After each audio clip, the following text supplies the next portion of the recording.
मित्रांनो, ठरलं तर मग या मालिकेमध्ये सायली आता अर्जुनला म्हणते की जेव्हा मधुभाऊ सुटतील तेव्हा मी लगेच आश्रमात राहायला जाईल आणि तिकडे गेल्यानंतर घरचे सर्वजण "ना, प्रियाबरोबर लग्न कर" असं म्हणतील. मग तुम्ही प्रियाबरोबर लग्न करणार नाही, परंतु दुसऱ्या कोणत्या तरी मुलीचा विचार करणारच ना. आता अर्जुनला सायलीने असं म्हटल्याबरोबरच राग येतो आणि तो रागातच फाईल फेकून देतो आणि म्हणतो, "मधुभाऊ जेलमधून सुटले तर तुम्ही आश्रमात निघून जाणार, हे तुमचं बोलणं मी ऐकलंय आणि जाणार आहात ना तुम्ही आश्रमात?" असं म्हणून तो खूपच चिडतो. त्यावेळी सायली त्याच्याकडे पाहतच राहते. मित्रांनो, आजच्या भागात काय घडणार हे आपण पाहूयात. सायली अर्जुनसाठी कॉफी घेऊन आलेली असते आणि ती त्याला म्हणत असते की "अर्जुन सर, मला तुमचे स्पेशली आभार मानायचे आहेत, कारण तुम्ही माझ्यासाठी आणि माझ्या घरासाठी जे काही केलं दुसरं कुणीच केलं नसतं. तुम्ही मला देवळात जे वचन दिलं होतं ना, तुमचं घर जसं आहे तसंच्या तसं तुम्हाला परत मिळवून देईन, ते वचन तुम्ही बरोबर पाळलंत सर." तेव्हा अर्जुन म्हणतो, "मिसेस सायली, प्लीज तुम्ही एवढ्या फॉर्मल होऊ नका." तेव्हा आता सायली लाजते. मग आता अर्जुन म्हणतो, "मी तुम्हाला वचन दिलं होतं कारण माझा न्यायव्यवस्थेवर पूर्णपणे विश्वास होता. बघा ना, तोच खरा ठरला." चैतन्य म्हणतो की हा विश्वास खरा ठरेपर्यंत त्याने अख्खी न्यायव्यवस्था हलवून काढली असती, फक्त आणि फक्त सायली वहिनीसाठी, असं आता तो म्हणतो. तेव्हा सायली खूप गोड लाजते. तर अर्जुन चैतन्याला आता खुणावून सांगतो, "जरा गप्प बस." पुढे आता चैतन्य म्हणतो, "नाही, त्याने दुसऱ्या क्लायंटसाठी हे केलंच असतं. फक्त आता सायली वहिनी जरा त्याच्यासाठी स्पेशल आहे." तेव्हा अर्जुन आता पुन्हा चैतन्याकडे पाहू लागतो. तर सायली गोड लाजत असते. मग चैतन्य म्हणतो, "मी म्हणालोय एक क्लायंट म्हणून सायली वहिनी अर्जुनसाठी खूप स्पेशल आहे." तेव्हा सायली लाजतच आता तेथून जाते आणि अर्जुनचा विचार करत राहते. मग नंतर आता अर्जुन म्हणतो, "चैतन्य, तुझं काय चाललंय हे? त्यांच्यासमोर असं स्पेशल क्लायंट वगैरे असं का बोलतोस?" तेव्हा चैतन्य आता म्हणतो, "सायली वहिनी तर तुझ्यासाठी स्पेशलच आहे, क्लायंट म्हणून रे." तेव्हा पुढे आता अर्जुन म्हणतो, "आपण केसवर आता काम करायला सुरुवात करू. आपण इकडे लक्ष देऊ कामावर, चालेल ना?" तेव्हा चैतन्य हो असं म्हणतो. अर्जुन लॅपटॉप उघडतो, परंतु तो आता सायलीचाच विचार करत असतो आणि स्वतःच्याच विश्वात रमत स्पेशल असं म्हणतो. त्यावेळी आता चैतन्य म्हणतो, "कामाकडे लक्ष देऊयात ना?" तेव्हा अर्जुन म्हणतो, "हो, करूयात ना." तेव्हा ते दोघेही आता कामावर फोकस करतात. दुसरीकडे आता प्रिया ही खूपच चवताळते आणि रागातच महिपतला म्हणते, "तुम्ही दोन्ही ठिकाणी माती खाल्ली आहे, म्हणजे एकही काम धड केलं नाही.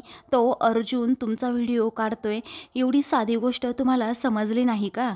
हा महिपत आता रागातच उठतो आणि म्हणतो, "त्याच रात्री तो अर्जुन सुभेदार भेटला पाहिजे होता, तेथेच त्याला असा ठेचून काढला असताना." असं म्हणून तो ताडकन उठतो आणि "आता जर इथून पुढे माझ्या समोर आला ना, अख्खाच्या अख्खा त्याला सोलून काढेन." असं म्हणून हातात असणारा दारूचा ग्लास तो फेकून देतो आणि फोडतो. तर आता महिपतचा एवढा अर्जुनवरचा राग पाहून इकडे प्रिया, नागराज आणि साक्षी हे तिघेही खूपच घाबरतात. तेव्हा नागराज आता ताडकन उठतो आणि म्हणतो, "अशी तोडफोड करून काही होणार आहे का महिपत? जरा शांत राहा तू." तेव्हा महिपत रागातच म्हणतो, "आता मी शांत राहणार नाही, अख्ख्या जगालाच आग लावून टाकणार आहे." तेव्हा साक्षी म्हणते, "अण्णा, जरा शांत राहा, यातून काही ना काही चांगला मार्ग निघेलच."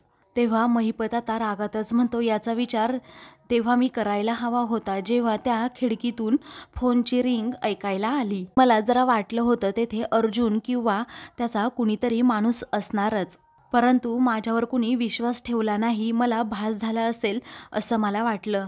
आता भोगा आपल्या कर्माची फळं." असं म्हणून महिपत डोक्याला हात मारून घेतो, कारण त्याचा पूर्णपणे प्लॅन आता फेल झालेला असतो. त्यातच प्रियाला आता लगेच अस्मिताचा फोन येतो. तेव्हा ती त्याबद्दल सर्वांना सांगते आणि अर्जुनच्या घरी नक्की काय ड्रामा सुरू आहे हे आपल्याला लगेच समजेल असं म्हणते. तेव्हा आता रागातच महिपत प्रियाकडे पाहतो, परंतु प्रिया ही जेव्हा कॉल रिसीव करते, अस्मिता आता रागातच म्हणते, "तो महिपत शिकरे काही डोक्यावर पडलाय का? जेव्हा डॅड विरोधात त्याने एवढं मोठं कारस्थान केलं होतं, तेव्हाच त्याचा मेंदू गुडघ्यात आहे हे समजलं होतं.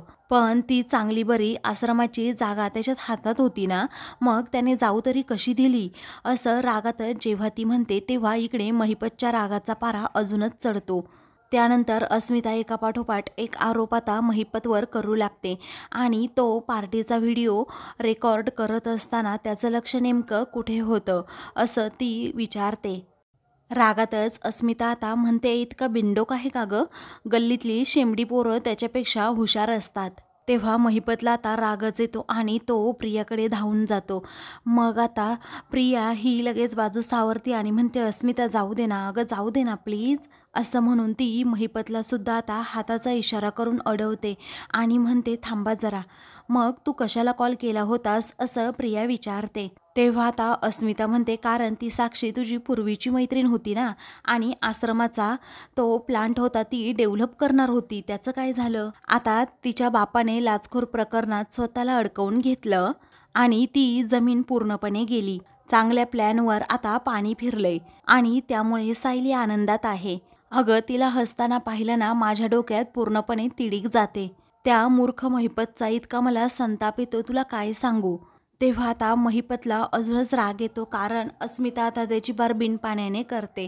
मग रागातच तो जोरात ओरडतो. प्रिया आता खूपच घाबरते आणि फोन कट करते. त्याचवेळी आता पण अस्मिताच्या कानावर तो थोडा जरा आवाज पडतो. तेव्हा ती विचारते, अगं तन्वी, नक्की कुणाचा आवाज होता हा? परंतु प्रियाने इकडे फोन कट केलेला असतो. तेव्हा ती आता हॅलो हॅलो करत बसते. दुसरीकडे आता प्रिया म्हणते की तुम्हाला मोठ्याने ओरडायची काही गरज होती का? आता त्या अस्मिताला समजलं आपण एकत्र आहोत तर मग काय करायचं? वेळी रागातच आता महिपत म्हणतो, काय करायचं असेल ना ते तिला करू देत, मी उडवून टाकेन, कारण महिपतबद्दल असं बोलायची कुणाची टापसुद्धा झाली नाही. तेव्हा आता सर्वजण महिपतकडे पाहतच राहतात, कारण तो प्रचंड चवताळलेला असतो. पुढे आता प्रिया महिपतला न घाबरता म्हणते, ती जे बोलली ना त्यातलं एकनेक अक्षर बरोबर होतं, समजलं? कारण मला तर असं वाटतं मी चुकीच्याच टीममध्ये आली आहे. तुम्ही त्या जजला लाच दिली तर दिली, परंतु आश्रमाची जागासुद्धा तुमच्या हातातून गेली. अहो, असं दोन्हीकडूनही थोबाडीत कोण खातं हो? असं म्हणून ती महिपतला आता रागातच विचारते. तेव्हा साक्षी आता चवताळूनच म्हणते की उगीच काही पण बडबडू नको, एकदम तोंड बंद ठेव तुझं. प्रियासुद्धा तेवढ्याच रागात तिच्याकडे बोट करून म्हणते, जे काही सल्ले द्यायचे असेल ना ते तुझ्या अण्णांना दे, समजलं? तसंही त्यांना 4 अकलेच्या गोष्टी शिकण्याची जास्त गरज आहे. प्रिया ही महिपतची अक्कलच काढते. तेव्हा महिपत आता नागराजला पटकन बाजूला करतो आणि प्रियाकडे जात तिच्या सणकण कानाखाली मारतो. तेव्हा हे पाहताच त्या दोघांनाही धक्का बसतो. तर प्रियाला आता प्रचंड राग येतो की महिपतने माझ्या कानाखाली मारली. तेव्हा नागराज आता रागातच म्हणतो, अरे किती जोरात मारलं तिला, तिचे तुकडे झाले असते. तेव्हा महिपत रागातच म्हणतो, तिचे तुकडे तर झालेच पाहिजेत. अरे ही काय बोलतीये, चुकीच्या टीममध्ये आहे ना, हिला आत्ताच्या आत्ता आपल्या टीममधून हकलवून द्यायची. मग आता नागराज म्हणतो, इतकं टोकाचं वागून चालणार नाही महिपत आपल्याला. तेव्हा रागातच आता महिपत म्हणतो, हिला अगोदर माझ्या डोळ्यासमोरून घेऊन जा, नाहीतर याचे परिणाम खूपच वाईट होतील. तेव्हा प्रिया आता खूप रागाने महिपतकडे पाहत असते. इकडे आता सायली रूममध्ये असते आणि कुसुमबरोबर गप्पा मारत असते. तेव्हा ती कुसुमला विचारते, ग कुसुमताई, तू तर म्हणाली होतीस ना की अर्जुन सुभेदार अजिबात येणार नाही, ते त्यांच्या केसकडे फोकस करतायत, ते दुसऱ्याच केसचा कोणता तरी काम करतायत, पण पाहिलं ना ते कसे आले, अगदी तू मगाशी म्हणाली होती ना तशीच त्यांनी एंट्री घेतली. मला तर असं वाटलं होतं ना त्यांच्याकडे बघतच राहावं आणि तो बुलडोझर समोर येईल त्याला चिरडेल असं दिसत होतं, पण यांनी तो थांबवला. यांचं किती कौतुक करू आणि किती नको हे कळतच नाही. तेव्हा कुसुम म्हणते, हो ते तर तुझ्या चेहऱ्यावरून दिसतंय. मग आता सायली पुढे, यांना अन्याय अजिबात सहन होत नाही, कारण कोणी चुकीचं वागत असला ना यांचा राग अगदी अनावर होतो, पण हे एरवी अगदी लहान मुलासारखे असतात. हा कधी खोडकर, कधी हट्टी, पण मनाने नेहमीच नितळ. असं म्हणून सायली अर्जुनचं खूप तोंड भरून कौतुक करत असते. पुढे आता सायली म्हणते की घरच्यांसाठी हे अगदी हळवे आहेत. माझं घर आपल्यासाठी किती महत्त्वाचं आहे हेच त्यांनी ओळखलं आणि मदत केली. मला खूप समजून घेतात ग ते, तेव्हा सायली आता अर्जुनमध्ये पूर्णपणे अगदी रंगूनच गेलेली असते. त्यावेळी आता ती अर्जुनचा जो हातात शर्ट असतो ना त्याला मिठी मारते आणि तिला पुन्हा पुन्हा तेच क्षण आठवत असतात. कशाप्रकारे अर्जुनने एंट्री घेतली आणि महिपतला धडा शिकवला आणि आमचा आश्रम वाचवला. तर दुसरीकडे महिपत आणि प्रिया हे दोघेही गाडीतून चाललेले असतात. प्रिया आता ड्राईव्ह करत असते. त्याचवेळी आता तिला खूप राग येतो, कारण महिपतने जी काही कानाखाली मारलेली असते ती आता तिला सारखी सारखी आठवत असते आणि ती जोरातच ओरडते. मग आता प्रिया म्हणते, त्या महिपतने जो काही माझा अपमान केला आहे ना तो मी आयुष्यात विसरणार नाही. त्यानंतर प्रिया गाडीचा वेग खूपच वाढवते. तेव्हा नागराज म्हणतो, अगं काय चाललंय तुझं? तेव्हा आता ती म्हणते की काही नाही, माझा जो त्याने अपमान केला आहे ना तो मी नाही विसरणार. तो म्हणतो ते जाऊ देत, परंतु तू गाडीचा वेग एवढा का वाढवलास? अगं हळू चालव ना. परंतु प्रिया आता खूपच रागात असल्यामुळे ती महिपतचं काहीच बोलणं ऐकून घेत नाही. मग आता महिपत रागातच म्हणतो, अगं प्रिया मला हार्ट अटॅक येईल, तू माझा जीव घेतेस की काय आता? मग प्रिया रागातच म्हणते, चांगली आयडिया आहे, तसंही तुम्ही भुईला भारच आहात आणि तुमचा तसलाही कुठला प्लॅन सक्सेस होतच नाहीये, कारण नेहमी ते प्लॅन फ्लॉपच होतात ना. त्या महिपतने माझ्यावर हात उगारला तेव्हा सुद्धा तुम्ही पुतळ्यासारखं बघत होतात. तेव्हा नागराज आता म्हणतो, त्याचा राग तू माझ्यावर का काढतेस पण? त्यावेळी प्रियाला अजूनच राग येतो. मग आता रागातच प्रिया गाडी दुसरीकडे वळवते. तेव्हा नागराज म्हणतो, अगं आपल्या घराकडे जाण्याचा रस्ता दुसरा आहे, तू इकडे कुठे गाडी वळवतेस? असं म्हणून तो आता चिडतो. इकडे अर्जुन आणि चैतन्य दोघेही काम करत असतात. तेव्हा पेनड्राईव्ह तुझ्याकडेच आहे ना रे, असं चैतन्य विचारतो. तेव्हा अर्जुन म्हणतो, पेनड्राईव्ह ऑफिसमध्ये आहे, परंतु डॉक्युमेंट्सची कॉपी माझ्याकडे आहे आणि ती रूममध्ये आहे, तू घेऊन येतोस का तेवढी? चैतन्य आता उठणार असतो, पण आता लगेच तो खाली बसतो आणि अर्जुनला म्हणतो, अर्जुन मी काय म्हणतो, तूच घेऊन येतोस का ते डॉक्युमेंट्स? तेव्हा अर्जुन आता गालात हसतो आणि हो असं म्हणतो. तेव्हा आता अर्जुन जायला निघतो. तेव्हा लगेच कसं समजलं रे, असं म्हणून चैतन्य त्याच्यावर हसतो. दुसरीकडे प्रिया आता खूपच फास्ट ड्राईव्ह करत असते आणि नागराजला म्हणते, इकडे पोलीस स्टेशन आहे ना, पण आता रोजचा हा ड्रामा होतोय ना तो बस झालं. मी आता पोलिसांकडे जाऊन सांगणार आहे, विलासचा खून हा साक्षीने केलाय आणि मी माझ्या डोळ्यांनी स्पष्टपणे पाहिलंय. तेव्हा आता नागराजला खूपच धक्का बसतो. त्यामुळे तो आता म्हणतो की गाडी थांबव अगोदर, असं म्हणून गाडीच्या स्टेअरिंगला आता हात लावतो आणि म्हणतो, थांबव अगोदर गाडी. तेव्हा कशीबशी आता तो गाडी थांबवतो. मग आता प्रिया म्हणते, त्या साक्षीला जर फाशी व्हायला नको असेल ना तर तुमच्या मित्राला गुपचूप सांगायचं, माझ्याशी दादागिरी अजिबात करायची नाही. तो महिपत आहे तरी कोण? माझ्या केसाला जरी धक्का लागला ना तरीही तुमच्या सकट ते जेलमध्ये जातील. तेव्हा नागराज आता म्हणतो, त्याचा राग तू माझ्यावर का काढतेस? कारण तू मला माझ्या मुलीसारखी आहेस. तेव्हा प्रिया आता म्हणते, हो ना, मी तुमच्या मुलीसारखी आहेस ना, मग या प्रियाशी अजिबात नडायचं नाही, नाहीतर इतकी वर्ष जेलमध्ये पाठवेन ना की सूर्यप्रकाश कसा दिसतो ना हे सुद्धा कळणार नाही. हा नागराज आता खूपच घाबरतो आणि प्रियाचाच विचार करत राहतो की जर या प्रियाने काही पुढे केलं, पोलीस स्टेशनमध्ये कंप्लेंट दिली तर मी सुद्धा त्या महिपत पाठोपाठ जेलमध्ये जाणार, ही खात्री तर त्याला पक्की असतेच. दुसरीकडे आता सायली ही अर्जुनचा शर्ट अजून कवटाळून बसलेली असते. तेव्हा कुसुम रागातच आता लगेच तो शर्ट हिसकावून घेते आणि म्हणते, सायली काय अगं तुझं चाललंय काय? त्या चिडक्या बिब्याच्या प्रेमात तू एवढी वाहून गेली आहे, तुला ऐकूच येत नाहीये, मी तुला मगापासून थांबवण्याचा प्रयत्न करतीये. तेव्हा सायली आता म्हणते, काय करू कुसुमताई, मी यांचा जर विचार करत असले ना तर मला काही समजतच नाही. तेव्हा आता सायली म्हणते, अगं पण हे वागणं तुला त्रासदायक ठरेल. त्यावेळी सायली आता कुसुमचा हात धरते आणि म्हणते की प्रेम ही जगातील सर्वात सुंदर भावना आहे आणि ती त्रासदायक कशी ठरू शकते? मग आता कुसुम म्हणते, प्रेमाला प्रतिसाद नाही मिळाला तर त्रास होणारच ना गं. सायलीचे आता डोळे उघडतात. ती आता एकदम शांत होते. पुढे आता कुसुम म्हणते, हे बघ, तू अर्जुन सरांना विचारलं आहेस का त्यांच्या मनात नक्की तुझ्याबद्दल काय आहे ते? तेव्हा सायली आता म्हणते की तुला असं वाटतंय का की त्यांच्या मनात माझ्याबद्दल काही नसेल? इकडे अर्जुन आता रूमकडे येत असतो. तर दुसरीकडे कुसुम आता सायलीला म्हणते, थांब जरा सायली, तू इथे बस. ती आता सायलीला समजावू लागते, मला काय वाटतं ना, याने काहीच फरक पडत नाही आता प्रश्न हा आहे, अर्जुन सरांना नक्की काय वाटतं आणि त्यांच्यात एवढी वाहवत जाण्यापेक्षा तू त्यांना एकदा विचारून घे, एवढंच मला म्हणायचं. तू उगीच कशाची वाट बघतीये. त्यावेळी सायली म्हणते, अगं कुसुमताई, मी मधुभाऊ सुटण्याची वाट बघतीये. तेव्हा कुसुम म्हणते, पण आज त्या दिशेने आपण सर्वांनी पुढे टाकलंय ना.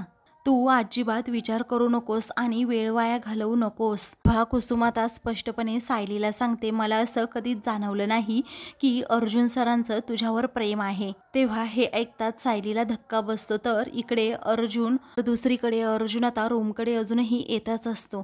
आता सायली खूप डिस्टर्ब होते. त्यामुळे कुसुम म्हणते, तू एकदा अर्जुन सरांना त्याबद्दल विचारून घे, खरंच तुझ्यावर प्रेम आहे की नाही.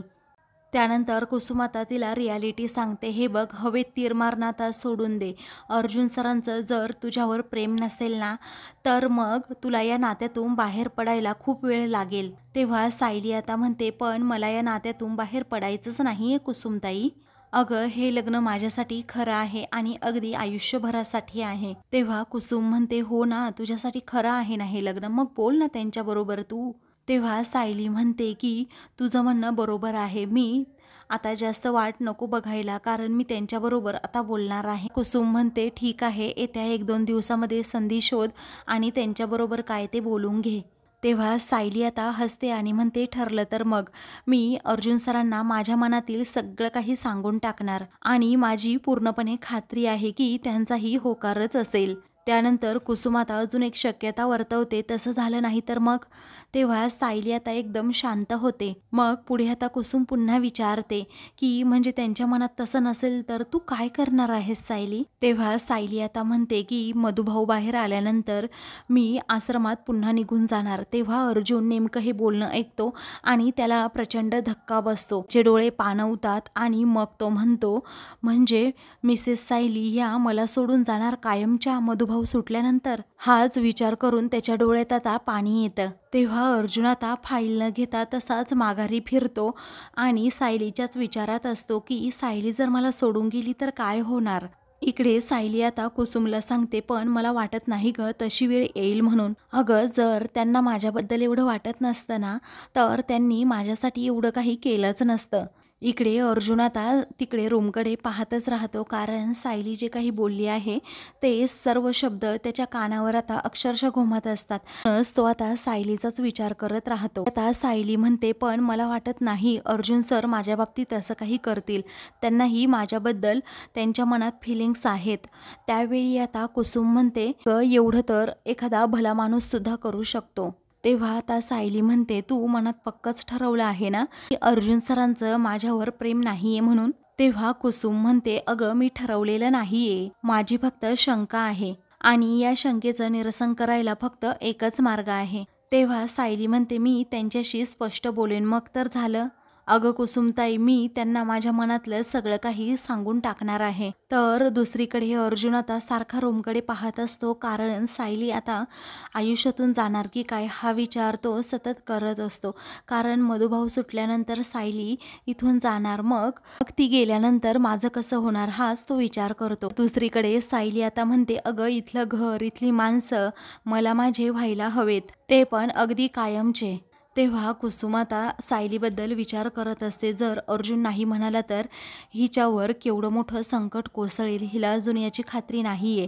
हाच विचार ती सतत करत असते. तर दुसरीकडे अर्जुन सारखा रूमकडे पाहत असतो आणि तो सायलीचाच विचार करत असतो. आणि मग नंतर तो स्टडी रूममध्ये जातो. तेव्हा तेथे चैतन्य आता फाईल वाचत बसलेलं असतो. मग अर्जुन त्याच्याजवळ बसतो. तेव्हा चैतन्य म्हणतो की फाईल दे, बघू, मी एकदा वाचून पाहतो. तेव्हा अर्जुनला आता असं नाराज पाहून चैतन्य विचारतो, अरे काय झालं अर्जुन, तू एवढा डिस्टर्ब का आहेस. आता अर्जुनच्या डोळ्यात पाणी असतं. मग आता तो म्हणतो, मिसेस सायलींना आता मी बोलताना ऐकलं, जर मधुभाऊ सुटून गेले ना तर मग त्या कायमचा आश्रम सोडून जाणार आहेत. आता असं म्हटल्याबरोबरच इकडे चैतन्याला देखील धक्का बसतो आणि अर्जुनच्या मनाची नक्की काय अवस्था आहे हेही त्याला समजतं. आता मात्र रडत असतो. तेव्हा ते चैतन्याला पाहवत नाही. तर आता मित्रांनो, पुढील भागामध्ये अर्जुन आणि सायली रूममध्ये असतात. तेव्हा सायली आता अर्जुनला म्हणते, आपलं लग्न संपल्यानंतर घरच्यांना खूप वाईट वाटेल ना आणि मग ते पुन्हा लग्न करण्यासाठी तुमच्या पाठीमागे तगदा लावतील. मग तुम्ही प्रियाबरोबर लग्न करणार नाही, बरोबर ना? तुम्ही प्रियाशी दुसऱ्यांदा लग्न टाळू शकाल का? आणि टाळू शकलात तरी दुसऱ्या कोणत्यातरी मुलीबरोबर तुम्हाला लग्न करावंच लागेल ना? आता असं म्हटल्याबरोबरच अर्जुन सायलीकडे पाहतच राहतो. तेव्हा अर्जुन आता जोरात फाईला पडतो आणि म्हणतो, मधुभाऊ जेलमधून सुटून आले तर तुम्ही निघून जाणार आहात ना माझ्या आयुष्यातून, तर मग मी इथे काय करतो याच्याशी तुमचा काय संबंध आहे, असं म्हणून तो सायलीवर आता चिडतो. तेव्हा सायली आता त्याच्याकडे पाहतच राहते. अशाच मालिकेंची पुढील भाग पाहण्यासाठी चॅनलला सबस्क्राईब करा.